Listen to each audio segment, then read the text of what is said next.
Let's get sweaty. Hey guys, welcome to a Shenmue Dojo video. Today's video is not my idea, it's one that I've borrowed from Hiki's blog post, and today I'm going to be looking at Shenmue 1 and Shenmue 3, and actually they're probably a little bit more similar than I think we probably all give them a little bit of credit for. As I say, it's not my idea. Hiki's done a blog post on the forums. I'll put the link in the description below so you can check that out as part of sort of a background to this video. I'm going to have a very quick look at sort of the pacing, the vibe of Shenmue 3 compared to Shenmue 1. I'm going to talk a little bit about the conversations with Shenhua and how that compares to some of the cutscenes in Shenmue 1, specifically around Awao and Ryo's relationship. And of course, I can't not talk about the setting. I would have covered some of that in a couple of previous videos that I've done, but I wanted to put it in sort of a comparative state for the benefit of this video as well. So let's dive in. Let's talk about the pacing and sort of the vibe and the people in Shenmue 3 versus Shenmue 1. Now, Shenmue 3, as people probably aware, takes place immediately after the events of Shenmue 2. You've had the massive crescendo in Kowloon. You've had the walk to Guilin, which sort of settled things down a little bit. And then you're in Bailu Village. And the pacing's very deliberate here in that it's a lot slower. Now, you can look at it from a gameplay and story perspective and go, actually, it needed to push things forward. And I completely understand that point, but I'm not going to go into that here. I'm more thinking about this in comparison to the pacing of Shenmue 1, which in itself is quite slow. When you think about Ryo's journey through Shenmue 1, it's very sort of methodical. He spends time talking to people, he spends time getting to know people, he spends time within the community that he's in. It's very similar in Shenmue 3 here, albeit executed in a slightly different way, probably down to budgetary constraints. When you arrive in Bailu Village, you are considered a stranger in the village. It's without a doubt. They're much colder to you, unless you're with Shenhua, when they tend to give you a little bit more information. But as time goes on, they warm to Ryo, they start talking to him a bit more, they start giving him a bit more information, they start getting to know him a bit, which then sort of starts leaning into the Dobuita vibes of Shenmue 1, where obviously at the advantage everybody knows Ryo anyway, but those two sort of themes interlink, I guess, in how it sort of the interactions come together and how Ryo responds to the people that he's talking to in very standard Ryo, which is basically incredibly monotone, and standard Ryo that he's very much sort of focused on one thing, and that is vengeance. But Bailu becomes a second home over time to Ryo, and you start to get that feel for it as you move further through the story in Bailu Village. I should have said at the top of this video, I'm not really going to touch on Niaowu here because I don't think it fits as much in terms of the vibe with Shenmue 1, but I'll just park that there. We also have little examples of things that are very similar between the two games. Now, in Shenmue 3, one of the first cutscenes you get when you hit the village square is you talk to a girl called Lin, and you're looking for stonemasons at this point. She has a very sort of similar presentation characteristic to Megumi, who you meet in the first Shenmue game when you find the kitten. And if you compare the two cutscenes, they have a very similar sort of feel in the way the two people are presented. Now, I would have loved more development of the NPCs in Shenmue 3. I think had they had that opportunity to do that, you'd have got a very similar vibe to what you got into Dobuita with Shenmue 1. Obviously, in Shenmue 3, it would have taken a little bit longer to get to because they're a bit wary of an outsider from the village. But either way, the way they interact or start to interact with Ryo towards the end of his time there, the way it becomes more homely, more sort of family orientated and more community orientated is very much like Dobuita in Shenmue 1, and that leans itself very sort of together in that comparison, how the games fit together and how they're presented. So that's really cool to see.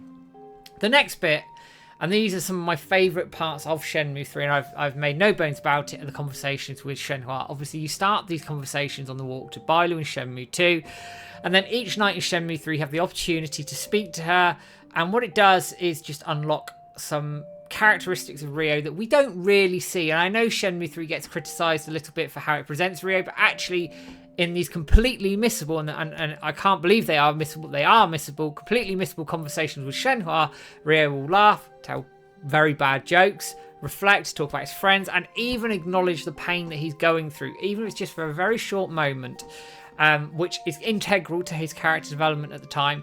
And Shenhua will reward you with her own quirks, questions, and remind Ryo to slow down, take stock, and work together to forge a path forward. Go back to Shenmue 1. And you've got, again, some very missable cutscenes here in terms of The carrot scene with Ryo eating carrots with his father as a young boy, that again is part of sort of his character development and establish that relationship with his father.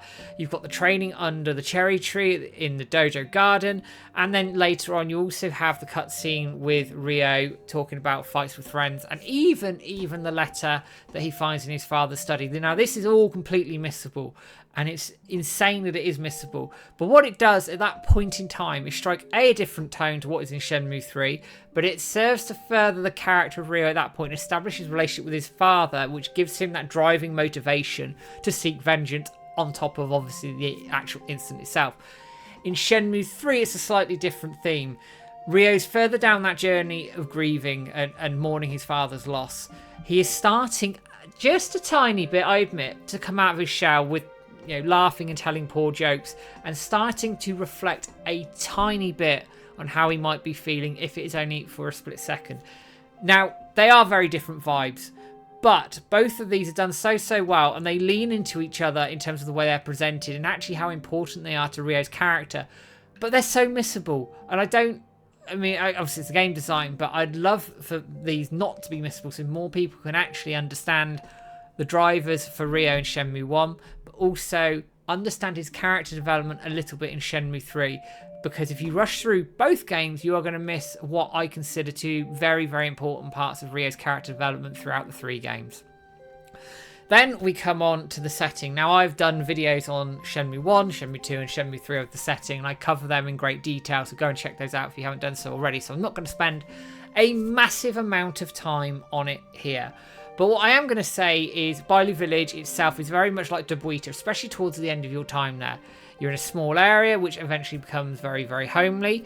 What it also allows you to do is set your own routines like in Shenmue 1. So in Shenmue 1, for example, I would always have the routine of you'd feed the cat, you train, you go to the arcade, you do your story, rinse and repeat, talk to people, and sort of mooch around Dobuita and the surrounding areas. Bailu Village is very similar, even if the activities are slightly different. So in Bailu, I would walk down to the village, I'd go and train on the way, maybe do some wood chopping, go to the arcade, and then start progressing the story. So again, that sort of repetitive, cyclical play pattern is there. It's there in Shenmue 1, it's there in Shenmue 3. Shenmue 2 leans a little bit more into the action-orientated side of things, which I think is why, for me, it's probably the best game of the 3 overall in terms of the actual game itself. But what Shenmue 1 and Shenmue 3 do is allow the player some autonomy. They allow the player to establish their own routines, their own way of playing at the pace that they want to within the settings that are both very beautifully presented. Obviously, Dobuita, you get the feel of that Japanese 1980s town. You get the vibe of the people, the hustle and bustle of the market as you're walking through the main street. Bailu Village is slightly different. You see that it's slightly more rural. Yes, I know there are certain things in there that probably shouldn't have been there if we'd have had it in the Dreamcast era, for example. But you have people having their own routines, training in the village. You have the buildings that look a little bit more run down, perhaps, as well. But you also have a different colour palette here as well. And I said this in the videos I've done previously. Bailu is very, very colourful. Now, that's obviously, I think, partly due to the presentation of Shenmue 3 as a whole. But you get the feel of nature around you. You get the feel that you are in the mountains, out of the way. And it feels very removed from the hustle and bustle of Dobuita. Come back to Dobuita, as I said, you get the hustle and bustle of the market, or the people that Ryo knows, and the fact it feels familiar. But the biggest credit I can give Shenmue 3 outside the conversations with Shenhai is actually eventually Bailu feels similar to Dobuita. I know it misses some things, but that is a really big compliment for Shenmue 3, and I think how they presented the game in comparison to Shenmue 1. As I said, it's just a few little bits that Hiki's picked up and I want to expand upon in this video. But give me your final thoughts, guys. How do the two games line up in terms of the way they're presented? Do the characters match? Are there any things I've missed, for example? Or do you completely disagree with me? I'm sure there are probably quite a few people out there who might disagree with me. But that's fine. I want to hear your comments, guys. Make sure you drop some comments below and I'll pick those up potentially in a future video, or at least coming back to you online. On top of that, as I always say at the end of these videos, thank you everybody for enjoying the content. If you want to be a member, it's £2 a month and you get all videos ahead of time. Nothing is blocked behind a paywall and everything goes towards James and I running the website, giveaways and everything else that the dojo puts out. As ever, give us a like, share, subscribe on Facebook, YouTube, Twitter and everywhere else that you can find us. Don't forget, on the 4th of every month at 8 PM UK time, we are mass tweeting to make sure #LetShenMue4 trends. and I will be back with a video in the not too distant future. But for now, guys, take care, have a good one.